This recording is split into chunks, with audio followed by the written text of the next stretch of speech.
En el año 1452 nació en Vinci, Toscana, una figura preexcelsa del Renacimiento italiano, en cuyo enciclopedismo podemos encontrar lo siguiente: una inventiva plausiva escoltada por una curiosidad famélica, voraz, insaciable, dotes pictóricas, escultóricas, líricas, arquitectónicas, filosofales y deportivas, y conocimientos en anatomía, hidráulica, geología, urbanismo, mecánica, cartografía, ingeniería y música.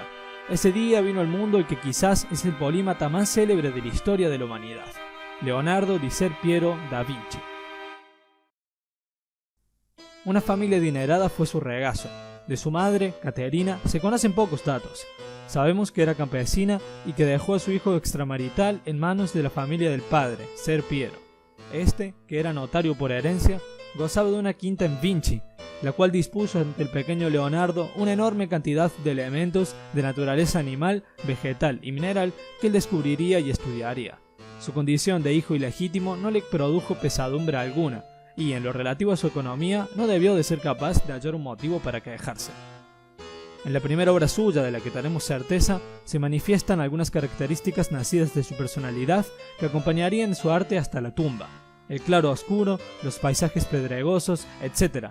Un campesino había visitado a su padre para pedirle que le pintase un escudo lignario, el cual tomó el niño para representar sobre el mismo, a cabo de prolongadas cavilaciones, un monstruo que resultaba de la espantosa y hedionda mezcla de saltamontes, grillos, serpientes, murciélagos, lagartos y otros animales. Un dragón ignívomo, cuyo cuerpo se ensortijaba en torno a rocas resquebrajadas y cuyas fosas nasales humeaban.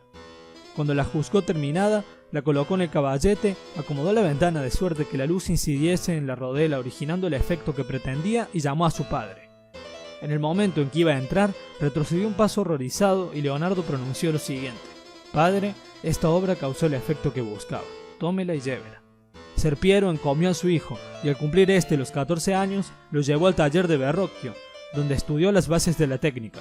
No tardaron en invertirse los roles, y el polifacético, cuando menos de forma indirecta, se convirtió en el maestro de su maestro, creando así un trueque de saberes e influencias que ligó de un modo tenaz e indestructible a estos dos virtuosos.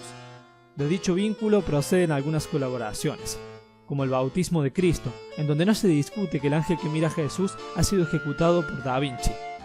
Vasari narra que, al ver Verrocchio la elegancia y madurez con las que su alumno había pintado el espíritu celeste, desistió y lanzó los pinceles, desanimado por completo. Entre sus condiscípulos más afamados están Lorenzo di Credi y el Perusino, quien fungiría como mentor de Rafael, y este último lo rezagaría más adelante. Uno de los ensayos más antiguos de Leonardo data de sus 21 años. La particularidad que lo vuelve mencionable es que ahí se patentiza que su escritura era especular, es decir, que comenzaba en la última página y se leía de derecha a izquierda, lo que transforma sus manuscritos en joyas abstrusas. Existen muchas posibles explicaciones para este llamativo hecho. Quizás lo hacía porque no deseaba desalinear la tinta, ya que era zurdo, o acaso porque quería que las conclusiones de sus investigaciones fuesen inextricables. Otras hipótesis señalan que el culpable era su carácter, pues era un empedernido y férvido amante de los retos. Amén de esto, aborrecía la imprenta, por lo que se mantuvo inédito hasta su último día. Alrededor de sus 23 años, vivió la aparición del primer hermano y con ello su serenidad cesó. Pensó en emanciparse de su padre y abandonó pronto su casa. En sus escritos se refería a su progenitor por su nombre, Ser Piero, y cuando murió contó el suceso con una sequedad tal que no se entreveía ni siquiera un sentimiento, cosa común en la época en la que se condenaba todo género de patetismo, aunque en él este rasgo sufría de hipertrofia. Sin embargo, se dice que gastaba una bondad gigante, al menos para con los animales y las personas más menesterosas. Donde vendían pájaros, los compraba para darles libertad, por ejemplo. A medida que el tiempo transcurría, Leonardo se iba granjeando reputación. No obstante, no se conformaba con la tierra florentina. Lo inquietaban sobremanera las limitaciones. Recordemos que se había despojado de su familia y que cabe una tremenda posibilidad de que sus paisanos lo hayan injuriado por su condición de hijo natural. Fuera de Florencia se ignoraba tal. Ciertos biógrafos coinciden en que, cuando contaba 30 años, emprendió un viaje a Milán, donde gobernaban los Forza, para tocar el laúd ante el príncipe, quien era un filarmónico. Utilizó un instrumento modelado por él mismo, valiéndose de sus habilidades de luthier, y recibió muchos elogios. Ludovico el Moro, un mecenas activo, diplomático, culto y tan inquieto como Leonardo, yacía en el trono milanés. Le encargó al artista una estatua ecuestre de Francesco Sforza, el fundador de la dinastía, en lo que hubo de invertir 16 años. Dicho monumento infringía una importante norma, pues en esos tiempos las únicas efigies dignas de exhibición eran las de los santos. A pesar de todo, es menester que aclare dos detalles. En primer lugar, esta ley se había quebrantado antes por otras personas y por otro lado, la estatua nunca alcanzó a erigirse. La colaboración en fiestas y labores de ingeniería y arquitectura, pasión suya en esa etapa de su vida, constituían el trabajo de Leonardo en un principio. Portaba siempre a la cintura un cuaderno y anotaba todas sus observaciones y pensamientos, a causa de lo cual se conservan más de 7000 hojas atestadas de dibujos, máquinas imaginarias e ideas, si bien cierto es que padecía de una inconstancia exorbitante y de un ánimo inestable. El convento de los dominicos en Santa María encomendó a Leonardo una pintura en un muro de la iglesia que se iba a levantar.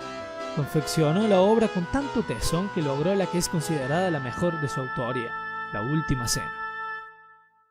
Debía pintar otro cuadro antes de partir para trabajar en la Casa Real Francesa, movido por cartas enviadas por Jacques d'Amboise.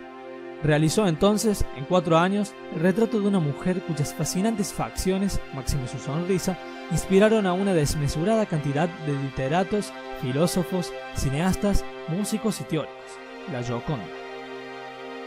Leonardo viajó luego entre Milán, Roma y Francia y acabó en el Palacio del Club, ubicado en este último país, donde viviría sus 3 años postreros.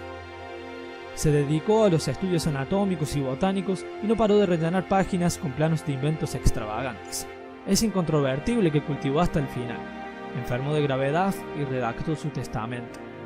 Leonardo da Vinci, sin duda uno de los genios más colosales que conoció el mundo, expiró el 2 de mayo de 1519, acompañado por Melzi, admirador y discípulo, a quien legó sus manuscritos, dibujos e instrumentos.